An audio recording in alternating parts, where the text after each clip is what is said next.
Welcome to another Erik Waite whiskey study. I'm in the middle of Islay month. This is February 2019. Just did an entire week of Ardbeg whiskeys. I did almost an entire week of Lagavulin whiskeys. And now I'm doing only one review of one bottle of Laphroaig.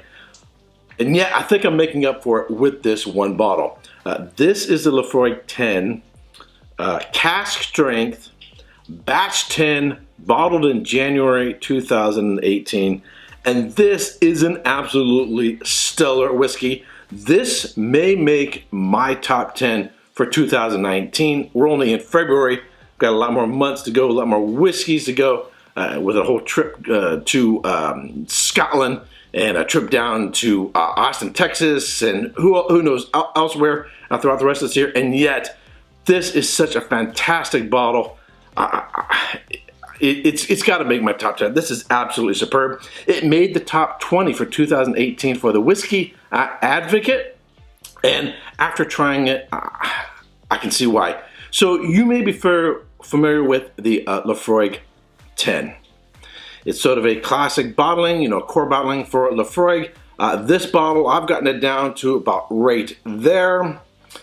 It's super smoky, peppery, ashy on the neck, and then it opens up and you get some, I get York's peppermint patty and chocolate, and the fruit comes out, and of course that briny and medicinal notes as you get towards the bottom. I was expecting, when I opened this, to simply be like the regular 10, but bigger, just higher alcohol. I bought 2 bottles of this, took one with me down to San Diego, met up with Bill, the Whiskey Dick, down in San Diego. We did a 2.5-hour live stream. We opened the Lagavulin Jazz, and then we opened this one, and this really blew me away. I'll put a link to that video. We had a fantastic time hanging out down in San Diego. I'll put a link to it at the end of this.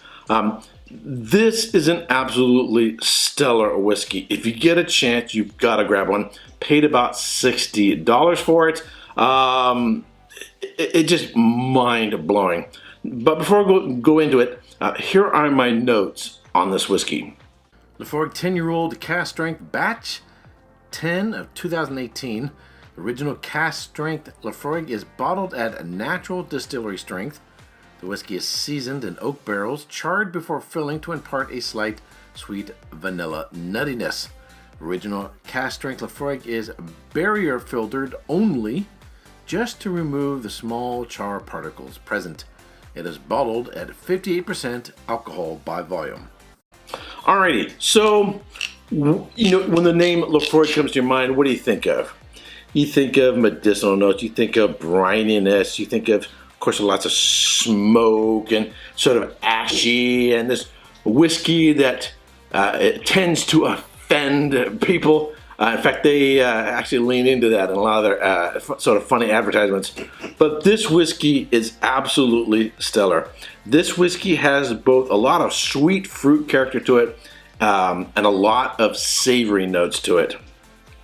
Color-wise, it's even darker than a lot of their other whiskeys. It has that sort of copper color to it, almost a slight tinge of red. The color reminds me of whiskeys that are finished in a wine cask, although as far as I know this hasn't had any of that, but it has that color to it. On the nose, you get barbecue sauce, chocolate covered cherries. There's definitely a saltiness to it. There's sort of a barbecue potato chip, not the potato part, just that spicy rub that's on barbecue potato chips. We get some caramels, nougat, the interior parts of Snickers or Three Musketeers and those kind of chocolate bars.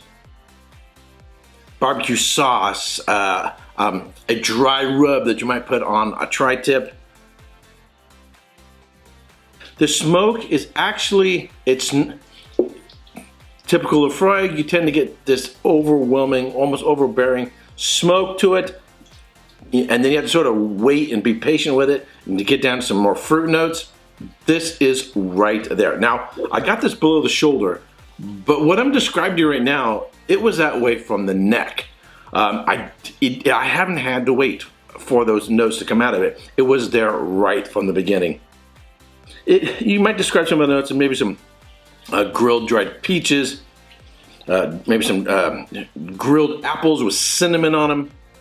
It's just wonderfully layered. And this is one of those whiskeys that you sort of stop and you think, and you can just kind of like lose everything else that's in the room, focus in on it, and just go layer after layer after layer. This is a wow whiskey. It's not a simple whiskey that you just sort of casually have off to the side as you're, watching television or reading, but it really grabbed your attention. Very seductive. Now, I said enough about the nose. Let's get into the palate.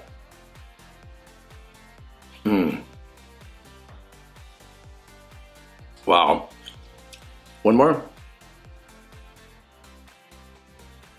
It's sweet. It's silky. The sweet is medium. It's not overly sweet. So you can have the savory notes that can remind you of a barbecue sauce, but you can have that sort of same sweetness that takes you over into candy notes. It's got some red fruit notes to it, maybe some raspberry, chocolate dipped strawberries, chocolate covered cherries. A little bit of spice, maybe a little bit of black pepper, cinnamon, cocoa, some coffee notes, definitely some coffee notes to it. Really nice vanilla. If you notice, if you've been watching my videos, I'm kicking out a lot more descriptors than I typically do because it's that complex. It's that delicious. And this whiskey can take some water and it doesn't kill it. I don't necessarily know if it helps it all that much more, but it can take a little bit of water and survive just fine. Absolutely spectacular. Paid, if I recall correctly, around $60. I already bought 2 bottles. My other bottle, after I shared it with Bill, I let him take that home with him back to Massachusetts.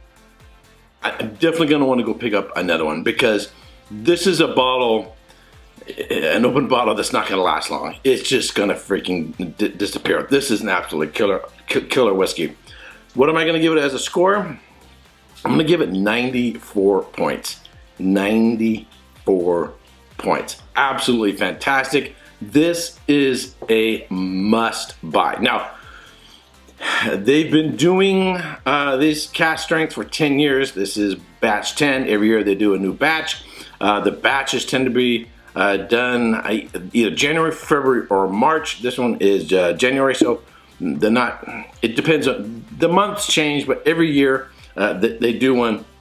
I don't know what the other batches are like, so if you can't find the batch 10, I don't know if the 9, 8, 7, and so forth are going to be as good as this one, but this is absolutely fantastic. All right, I think I've rambled on enough about this. I'm in love, and I'm recording this on the eve of Valentine's Day, posting this on Valentine's Day, so this is definitely a Valentine's Day love with Laphroaig. All right, that's it for this review. If you subscribe to this channel, thank you very much. If you haven't yet subscribed, but you like watching my videos, I would greatly appreciate it if you would subscribe, share with your friends on Facebook, Twitter, and other social networking channels. And until next time, cheers.